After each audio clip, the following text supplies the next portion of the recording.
Nós leremos do verso 1 ao verso 10. Peço que os irmãos acompanhem a leitura. Chegou também a Derbe e a Listra. Havia ali um discípulo chamado Timóteo, filho de uma judia crente, mas de pai grego. Dele davam bom testemunho os irmãos em Listra e Icônio. Quis Paulo que ele fosse em sua companhia, e por isso circuncidou por causa dos judeus daqueles lugares, pois todos sabiam que seu pai era grego. Ao passar pelas cidades, entregavam aos irmãos para que as observassem as decisões tomadas pelos apóstolos e presbíteros de Jerusalém. Assim, as igrejas eram fortalecidas na fé e dia a dia aumentavam em número. E percorrendo a região de Frígia e Gálata, tendo sido impedidos pelo Espírito Santo de pregar a palavra na Ásia, defrontando Mísia, tentavam ir a Bitínia, mas o Espírito de Jesus não o permitiu. E tendo contornado Mísia, desceram a Troade. À noite, sobreveio a Paulo uma visão na qual um varão macedônio estava em pé e lhe rogava, dizendo: passa a Macedônia e ajuda-nos. Assim que teve a visão, imediatamente procuramos partir para aquele destino, concluindo que Deus nos havia chamado para lhes anunciar o Evangelho. Vamos orar, meus irmãos, ao Senhor mais uma vez. Senhor Deus, nós nos colocamos diante de Ti, Senhor, o Deus Todo-Poderoso, e nos colocamos em temor aqui diante da Tua palavra, Senhor, rogando que o Senhor fale aos nossos corações, ilumine o nosso entendimento para compreendermos as verdades do Teu Evangelho.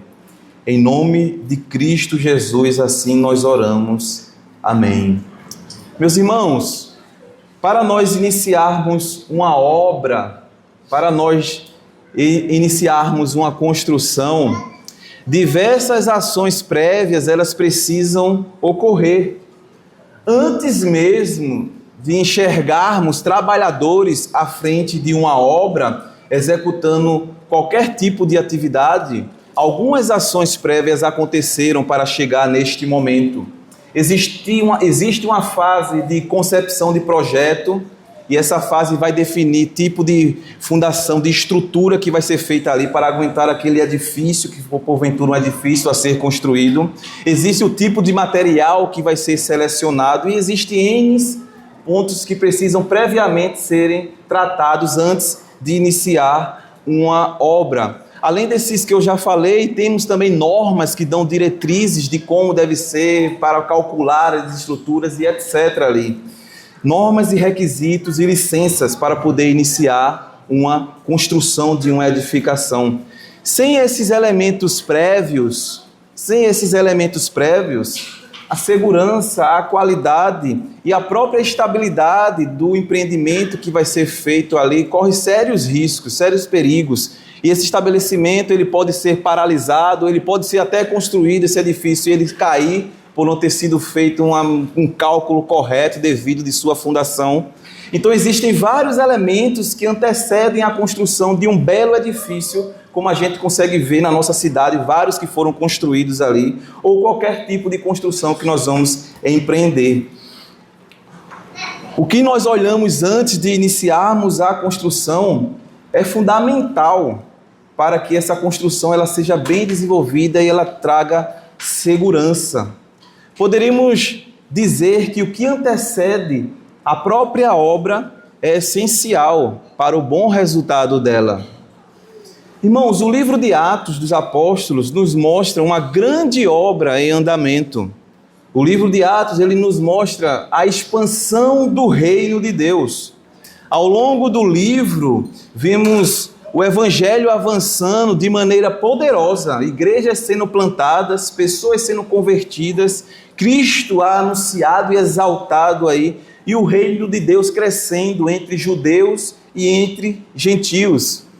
Mas antes de vermos essa grande obra de expansão do reino acontecendo ali, percebemos que houve uma série de ações que antecederam essa obra. O Senhor, Ele preparou homens para serem seus trabalhadores que estarão ali na proclamação do Evangelho. O Senhor edificou igrejas através desses homens aí. O Senhor utilizou-se de circunstâncias para que o seu reino se expandisse cada vez mais. E o Senhor definiu de forma soberana a direção da expansão do Evangelho. O Senhor falou em Jerusalém, em Judéia e Samaria e até aos confins da terra, esse Evangelho ele deveria ser pregado.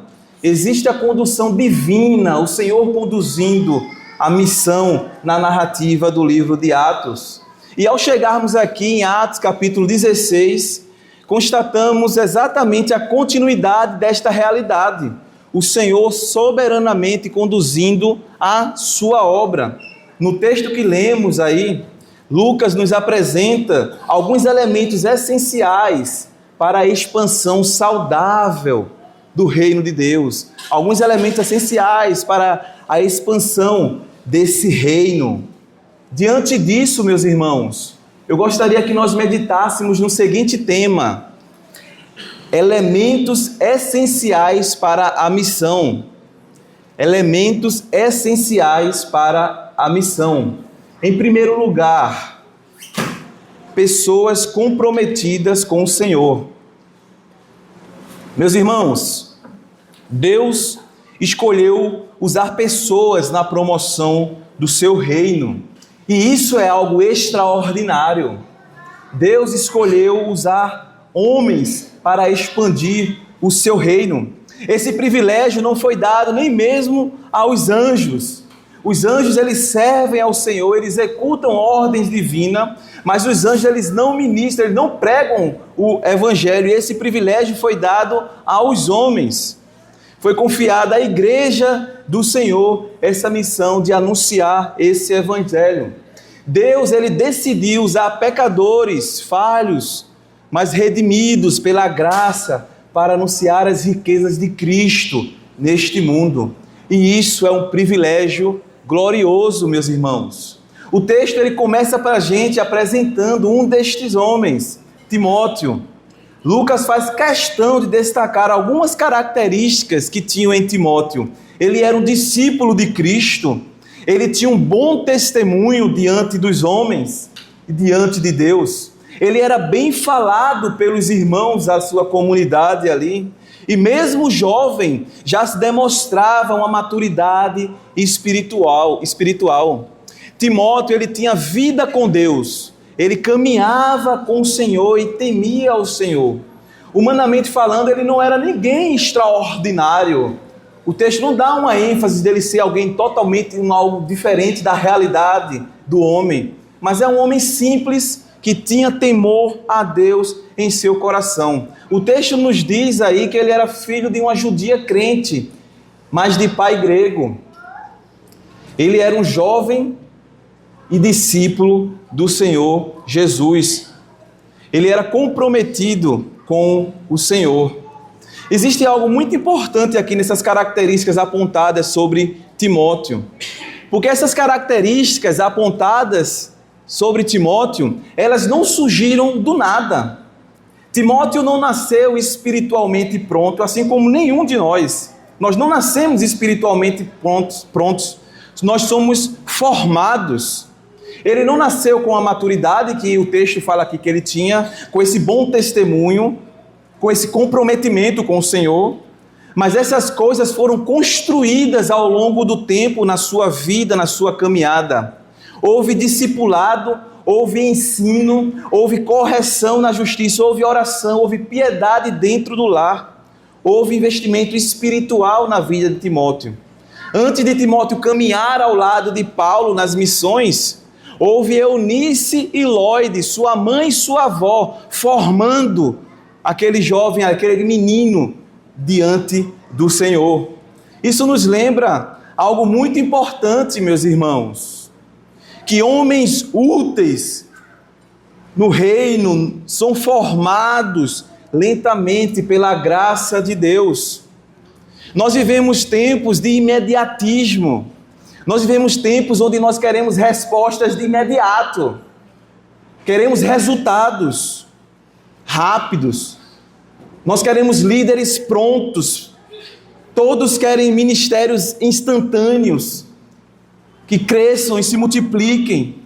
Mas o padrão bíblico normalmente é um processo de formação que Deus faz na vida do seu povo. Deus molda servos antes de usá-los publicamente. Por favor, se você puder abrir aí em 2 Timóteo, capítulo 1, de onde tiramos essa ideia da formação de Timóteo, né? Paulo fala aqui, quando ele escreve essa carta pastoral para Timóteo, 2 Timóteo, capítulo 1, versículo 5, diz assim, pela recordação que guardo da tua fé, sem fingimento, a mesma que primeiro habitou em tua avó Lóide e em tua mãe Eunice. Veja só, existia uma fé sem fingimento que habitou na sua avó e na sua mãe. 2 Timóteo, capítulo 3, verso 14, diz assim, desde a infância sabes as sagradas letras. Vejam só, desde a infância, esse jovem, ele foi criado em casa e através da sua mãe e da sua avó, ele foi discipulado e formado no Senhor. Houve uma mãe, houve uma avó investindo tempo ali na formação daquele jovem.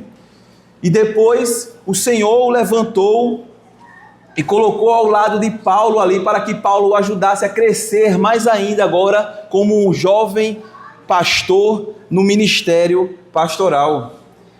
Pessoas comprometidas com o Senhor, elas não são formadas, meus irmãos, no pragmatismo. Pessoas comprometidas com o Senhor, elas não são formadas no imediatismo. Pessoas comprometidas com o Senhor, elas são formadas em um caminho. É um caminho de formação, onde elas são formadas. Elas não surgem de métodos rápidos, estratégias humanas e resultados imediatos.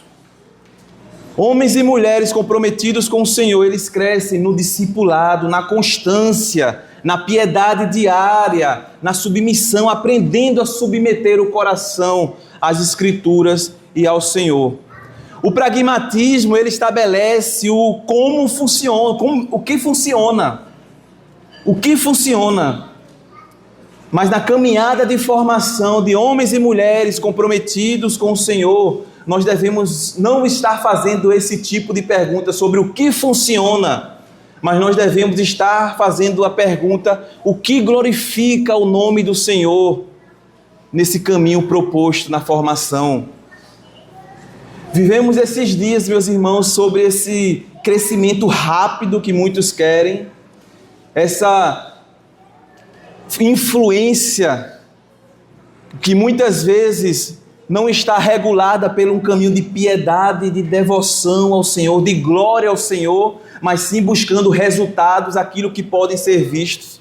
E às vezes nós, como pais, muitas vezes temos o coração assaltado nesse caminho também, quando nós estamos trilhando uma jornada de formação dos nossos filhos, e os nossos filhos, em algum momento, eles falam ou fazem algo contrário àquilo que nós estamos falando. E muitas vezes o nosso coração se enche de temor nessas horas, achando que esse caminho de formação não está tendo efeito, porque aconteceu isso e aquilo outro. Mas, irmãos, nós devemos perseverar na formação dos nossos filhos, criando-os na disciplina, na exortação, na instrução do Senhor, porque nós estamos criando os filhos da aliança, e a nossa confiança não está na nossa performance e na nossa capacidade, mas a nossa confiança está no Senhor.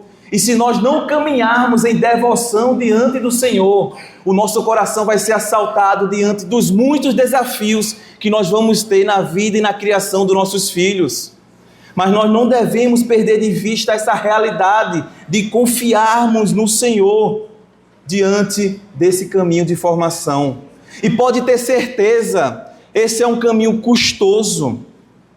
Esse é um caminho que vai requerer de nós tempo, renúncia, paciência, perseverança no caminho de formação dos nossos filhos, para que eles cresçam comprometidos com o Senhor.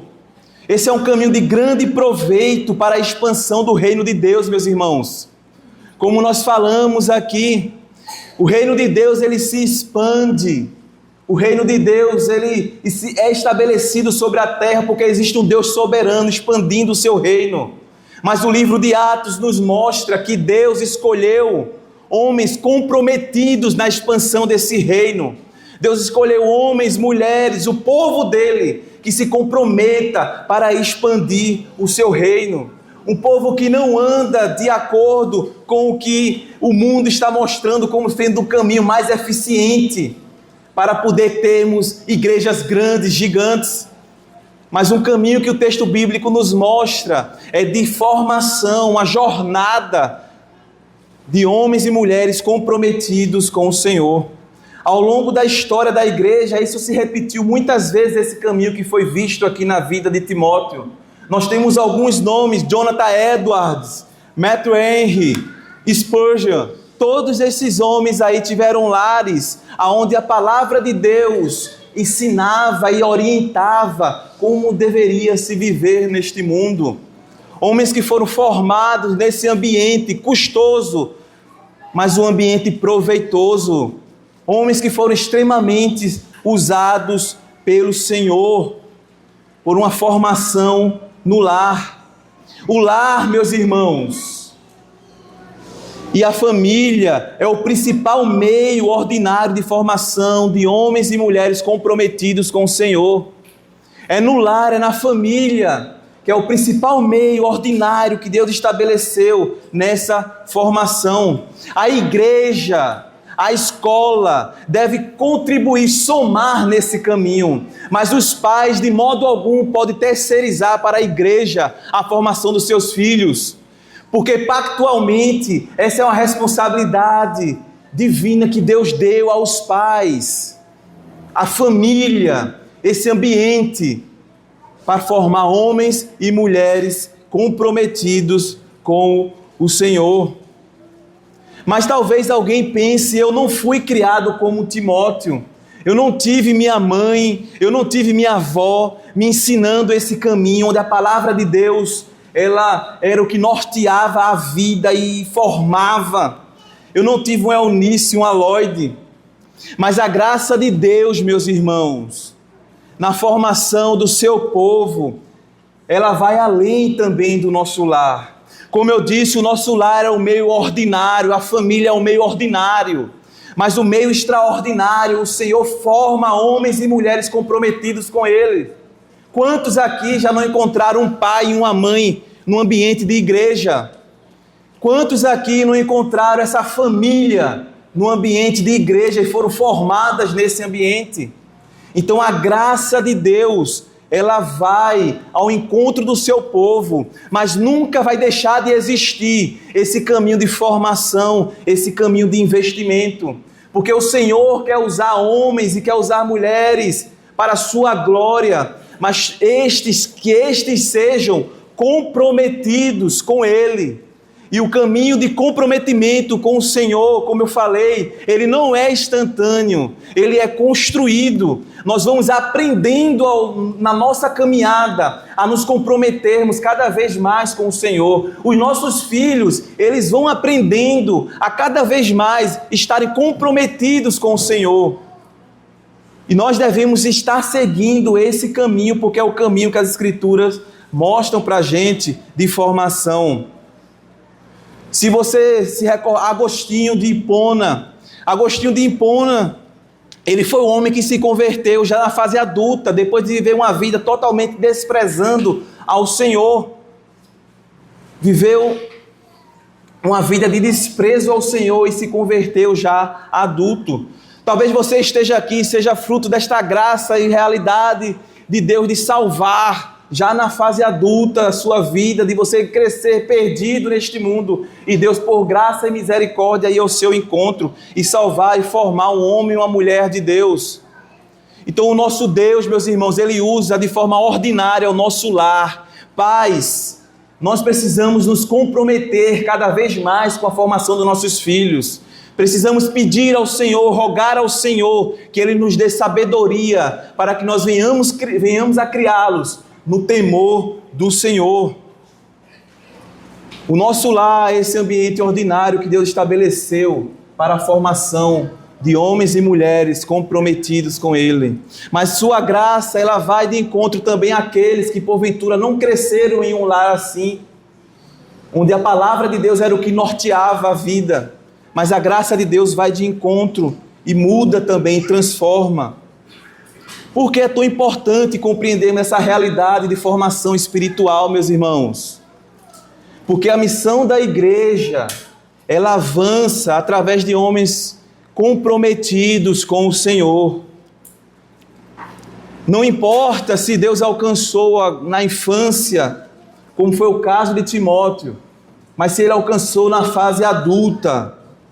O ponto central é que o Senhor estabelece como meio ordinário para a expansão do seu reino, como elemento essencial, homens e mulheres comprometidos com o Senhor. Mas talvez você possa pensar, mas existem tantas igrejas espalhadas neste mundo aí, que são enormes, ministérios gigantescos aí, movimentos que cresceram exponencialmente, quantitativamente.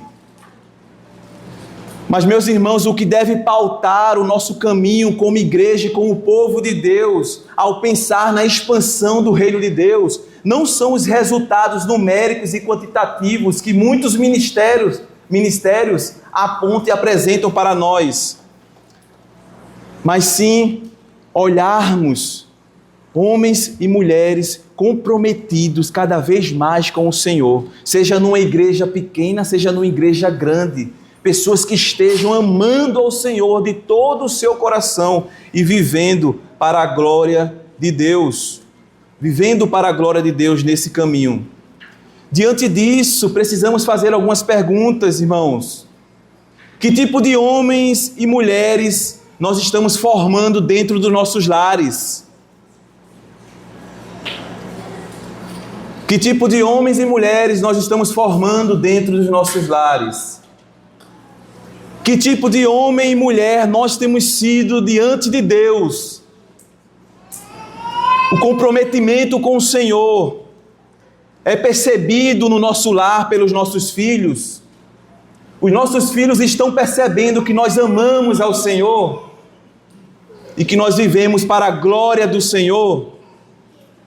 O nosso ambiente de trabalho está sendo lido também esta verdade através da nossa vida, que nós somos aqueles que amam ao Senhor e estão comprometidos com Ele? Porque o Senhor quer usar o seu povo, e o seu povo deve viver em comprometimento com o Senhor. Não é a nossa performance diante dos homens, meus irmãos, mas é acima de tudo a nossa performance diante de Deus. Paulo vai dizer para Timóteo: procura te apresentar a Deus como obreiro aprovado.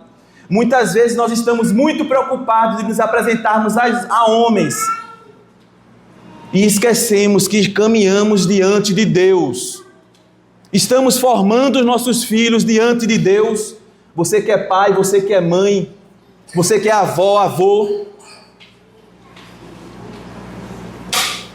Estamos meditando sobre o seguinte tema: elementos essenciais para a missão. Em primeiro lugar, nós vimos pessoas comprometidas com o Senhor. E em segundo lugar, uma igreja comprometida com a missão. O verso 4 e o verso 5, se você puder olhar aí, por favor. O verso 4 e o verso 5 diz assim: ao passar pelas cidades, entregavam aos irmãos para que as observassem as decisões tomadas pelos apóstolos e presbíteros de Jerusalém. Assim, as igrejas eram fortalecidas na fé e dia a dia aumentavam em número. Percebam algo importante aqui, meus irmãos. A expansão missionária da igreja, ela não acontecia de maneira desorganizada. Havia doutrina, havia liderança, havia concílio, havia igreja enviadora, havia comprometimento com a doutrina. Os missionários, eles não estavam sendo enviados para atuarem de forma isolada, seguindo seus próprios corações. Existia um zelo na expansão do reino de Deus.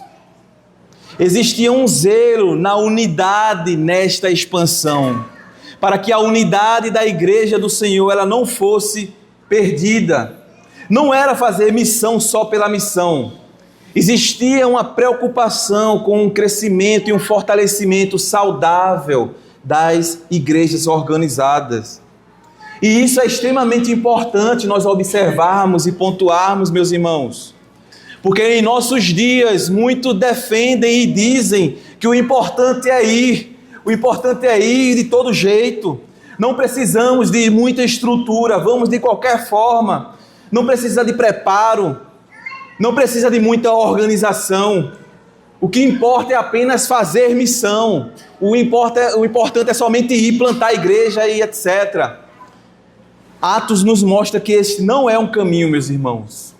Outros defendem também que o importante não é tanto essa questão doutrinária, mas manter os elementos essenciais da fé apenas. Muitos defendem uma linha de que se está se falando e pregando os essenciais, o restante não tem muita importância, porque o essencial está sendo observado. Mas essa não é uma característica da igreja que estava em missão aqui em Atos. Muitas vezes o discurso de unidade apenas no essencial se transforma numa porta de entrada para um cristianismo sem muitas convicções, sem profundidade doutrinária e sem comprometimento com as Escrituras. Esse não é um caminho, meus irmãos, da igreja de Atos. Em Atos capítulo 2, verso 42, o texto vai dizer que eles perseveravam na doutrina dos apóstolos e na comunhão. Aqui em Atos 16, nós vemos aqui que existe uma igreja enviadora, existe uma liderança, existe um concílio por trás dessa plantação, desse caminho, que existem decisões doutrinárias, porque decisões doutrinárias elas são estabelecidas para a preservação da unidade e da verdade na vida da igreja. Em Atos, o avanço da missão, ele caminhava lado a lado com a fidelidade doutrinária, meus irmãos. Não existe missão saudável, separada da doutrina, da comunhão e da organização na igreja. O evangelho, ele avança junto com a doutrina. O evangelho, ele não coloca a doutrina de lado a fim de se obter resultados, mas ele avança juntamente com a doutrina. Os versos 4 e 5, eles mostram esta realidade para a gente. O verso 5, ele começa com a expressão assim, fazendo um conectivo com o que foi falado anteriormente. O fortalecimento das igrejas não aconteceu de maneira desconectada do verso anterior. O fortalecimento das igrejas estava ligado ao compromisso doutrinário e com as decisões tomadas pela igreja, pelo concílio enviador. Isso nos ensina muito, meus irmãos. O desprezo pelas decisões legítimas da igreja não é algo que nós não devemos tratar. Muitos falam, não, eu tenho a Bíblia e pouco importa decisões doutrinárias, pouco importa confissão de fé, pouco importa símbolos de fé, porque eu tenho as Escrituras. Meus irmãos, os símbolos de fé, eles não substituem as Escrituras. Existe uma imagem até que já foi utilizada muito aqui na nossa igreja. na formação, na EBD, o pastor Daniel já usou, a gente já usou bastante aqui, que era uma imagem de uma Bíblia aberta, e vários lugares dessa Bíblia aberta atirando, várias linhas dessa Bíblia aberta atirando. E existia uma imagem dessa Bíblia e um caminho onde essa Bíblia ela estava trilhando ali, apontando sobre a necessidade e a importância de nós termos padrões doutrinários na própria leitura das Escrituras Sagradas. Não que nós estaremos, irmãos, construindo algo dito pelos homens e indo para as Escrituras agora a partir de uma lente formada pelos homens. Mas as Escrituras mostram para a gente esse caminho aonde nós olhamos para ela e interpretamos as Escrituras. E nesse caminho de olhar e interpretar as Escrituras, se nós não tivermos limites, se nós não tivermos o ensino da Escritura sendo sistematizado para orientar a nossa visão e nos ensinar e nos instruir, nós podemos nos perder como muitos têm feito aí, meus irmãos. Muitos que desprezam documentos confessionais, muitos que desprezam decisões tomadas pela igreja, muitos que desprezam esse caminho, meus irmãos. Eles abrem portas para desvios doutrinários, para subjugar o povo de Deus. Nós falamos, irmãos, sobre decisões tomadas que não firam o ensino das Escrituras, porque a autoridade final de qualquer doutrina é a palavra de Deus. Mas quando a igreja, submetida às Escrituras, organizada biblicamente, reconhece esses padrões doutrinários, isso promove a saúde e a unidade da igreja. Isso fortalece a igreja a caminhar neste mundo. Nós, como Igreja Presbiteriana do Brasil, historicamente nós somos uma igreja confessional. Nós possuímos padrões doutrinários. Nós temos a Confissão de Fé de Westminster, nós temos o Breve Catecismo de Westminster e o Catecismo Maior de Westminster. E para que servem esses padrões doutrinários, irmãos? Como nós falamos aqui, para a edificação e para a preservação e unidade da igreja.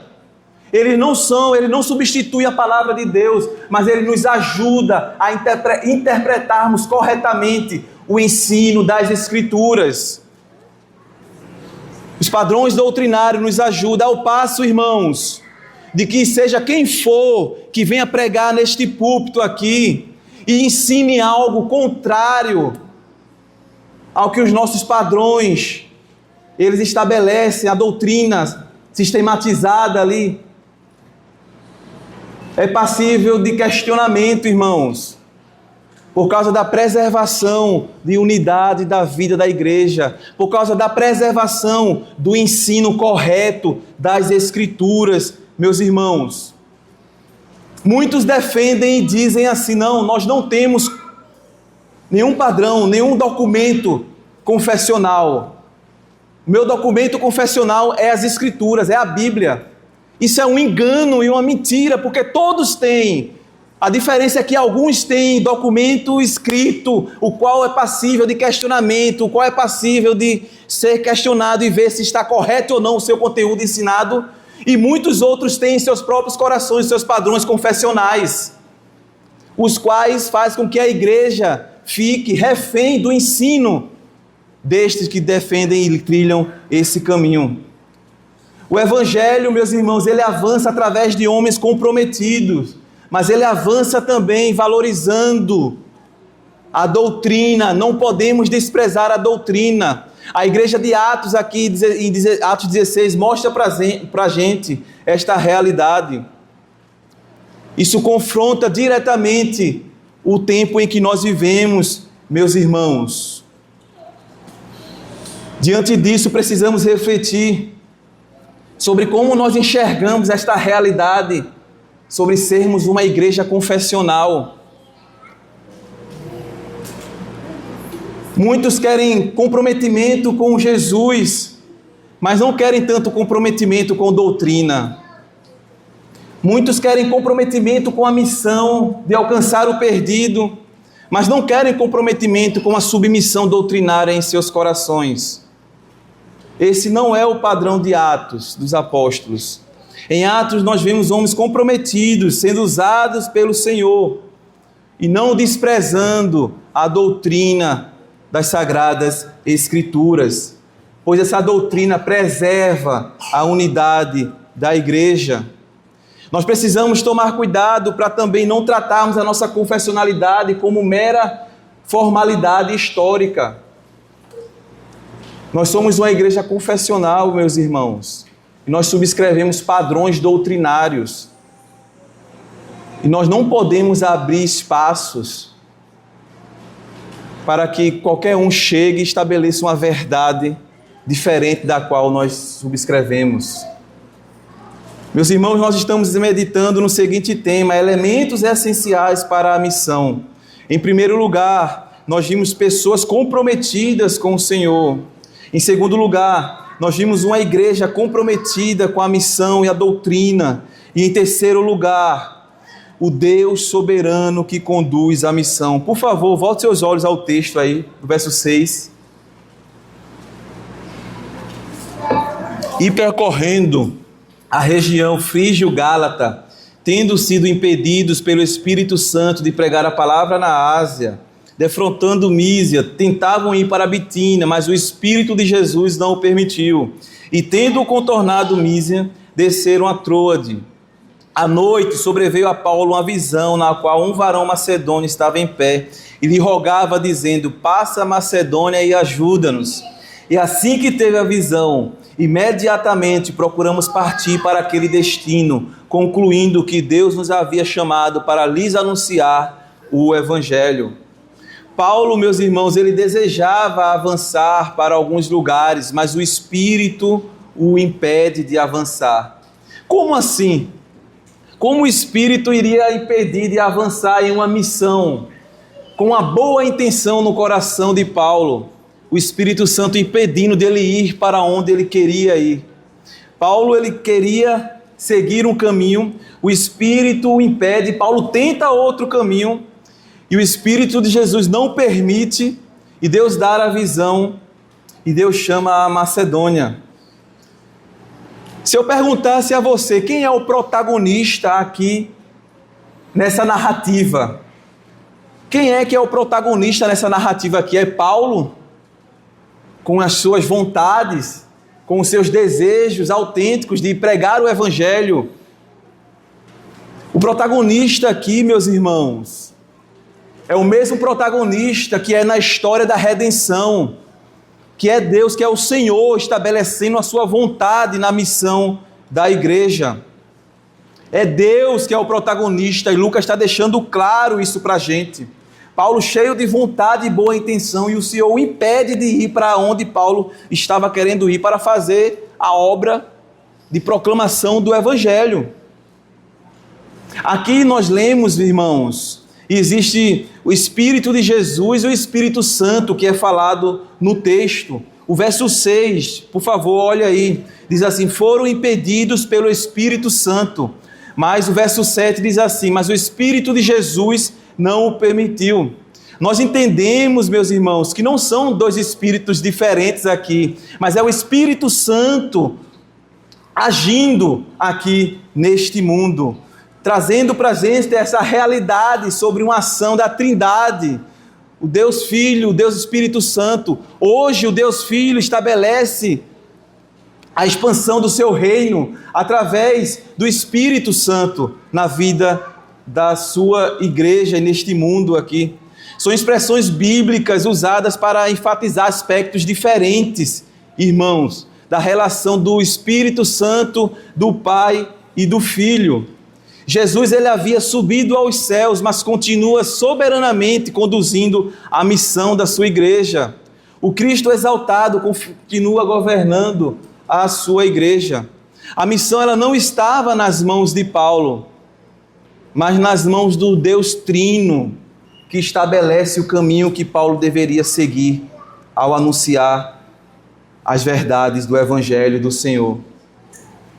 Nós devemos esperar esse tipo de experiência narrada aqui no livro de Atos em nossos dias, irmãos. Quando formos fazer algo em nome do Senhor, nós devemos esperar que tenhamos um sonho para que esse sonho ele nos guie. Devemos esperar algo extraordinário para que a gente saiba para onde nós devemos ir, seguir? Claro que não, meus irmãos. Nós já vimos aqui no livro de Atos sobre esses atos extraordinários que Deus executava aqui neste livro. Mas Deus, ele usou meios extraordinários no livro de Atos até que o cânon fosse fechado. As escrituras como nós temos, que nos guiam, que nos orienta nesse caminho sobre o que nós devemos fazer neste mundo aqui, para a glória de Deus. O padrão ordinário pelo qual Deus nos conduz hoje é por meio da sua palavra, por meio de oração, buscando nele sabedoria, discernimento, por meio da liderança que ele estabeleceu na sua igreja, vivendo num caminho de devoção e submissão ao Senhor, e o Senhor dando a orientação. Essa é a forma que nós devemos esperar, que nós venhamos nos envolver e nos engajar na missão de expansão do reino de Deus nesse mundo. Não é esperar um sonho, mas buscar no Senhor em humildade e submissão, orando diante dEle, buscando a Ele, lendo a sua palavra e sendo instruído pelo Senhor através da sua palavra. É um perigo e um caminho muito triste que nós vemos também, meus irmãos, onde muitos se baseiam e conduzem a igreja a partir do que Deus me falou, a partir do que Deus me revelou, e trilham o povo de Deus, as ovelhas do Senhor, por caminhos maus, contrário ao Senhor. Absurdos são ditos sobre essa premissa. Eu já vi realidades já sobre mulher dizer que Deus mandou ela separar do marido para casar com outra pessoa. Eu já ouvi falar também sobre não precisa se preocupar com estudo, não precisa se preocupar com estudar as Escrituras, porque Deus vai revelar na hora que eu subir ali no púlpito que eu devo pregar. E tantos outros absurdos que nós vemos aí sobre essa premissa de que Deus me falou, Deus me revelou. Nós devemos fugir deste caminho, irmãos, porque isso é um caminho do diabo, isso não é um caminho do Senhor. O caminho do Senhor é a sua palavra revelada, a qual Ele nos deu para nos guiar, nos orientar. Nós falamos aqui, nós temos os nossos símbolos de fé para nos ajudar a entender o ensino correto das Escrituras, da palavra de Deus. Nós não devemos nos basear como povo de Deus em cima de que Deus me revelou, Deus falou, mas sim buscar na palavra de Deus, na oração, nos meios de graça que Ele estabeleceu, discernimento da vontade do Senhor. Porque a autoridade da igreja, a autoridade da liderança da igreja está nas Escrituras, na palavra de Deus, norteando e guiando o caminho. E as Escrituras mostram para a gente esta realidade sobre submetermos o nosso coração em oração e dependência do Senhor para entendermos o caminho que Deus quer nos usar e nos levar como igreja. Nossa fé, ela não pode estar fundamentada em subjetivismo. Nossa fé, ela deve estar alicerçada na suficiência da palavra de Deus.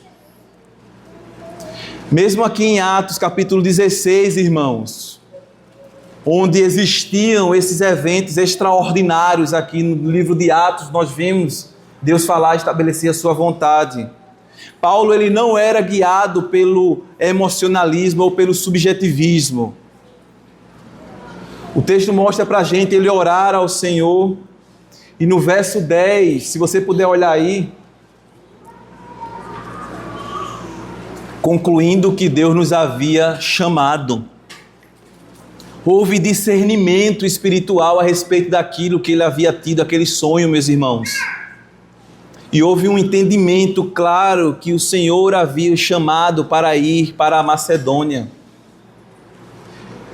E Deus levou Paulo para a Macedônia e o Evangelho chegou na Europa. Deus conduzindo a missão da sua igreja de modo soberano, como sempre o fez.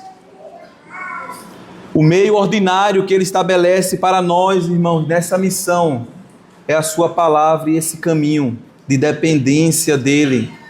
Olhando para o Senhor, conduzindo a nossa história e não colocando fé ou confiança no subjetivismo religioso. Precisamos olhar para o Senhor e viver diante dEle neste mundo. Como discernir, irmãos, essa vontade do Senhor?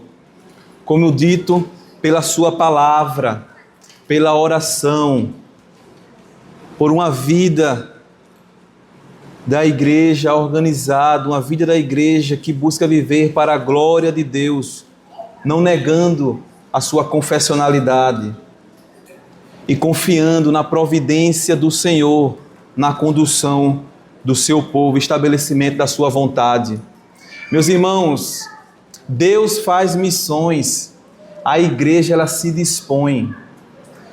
Essa é uma frase que eu ouvi do reverendo Ronaldo Lindório há muito tempo. Diante desta realidade, meus irmãos, da palavra de Deus que nós falamos aqui, nós sabemos como igreja, nós temos a responsabilidade de formarmos os nossos filhos, de formarmos o povo da aliança do Senhor, homens e mulheres comprometidos cada vez mais com o Senhor. Nós temos a responsabilidade, meus irmãos, de não nos deixarmos enveredar por caminhos que desprezem a boa doutrina da palavra de Deus.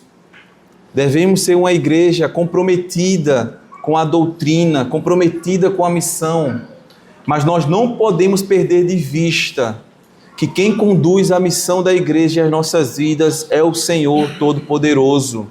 A vontade de Deus é o que vai prevalecer, meus irmãos. Paulo queria ir para um lugar, ele não foi. Paulo queria ir para outro lugar, ele não foi, porque Deus não quis que ele fosse. E ele foi exatamente para onde Deus determinou que ele deveria ir. O nosso coração não pode perder esta realidade de vista do Deus soberano que conduz a sua missão. Nós iniciamos falando aqui sobre uma construção, meus irmãos. Vimos que uma construção saudável, ela não acontece de modo aleatório. Mas antes de enxergarmos um belo edifício, existem vários elementos que são essenciais para que aquele edifício ele chegue naquele belo edifício que chegou. Nós, meus irmãos, não estamos construindo um prédio, não estamos envolvidos numa obra de um prédio. Nós estamos envolvidos na obra de expansão do reino de Deus. E devemos nos comprometer cada vez mais com o Senhor. Devemos amar o Senhor e a sua santa palavra.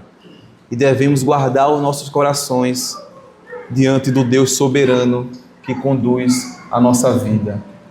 Vamos orar ao Senhor. Gostaria que você curvasse sua cabeça.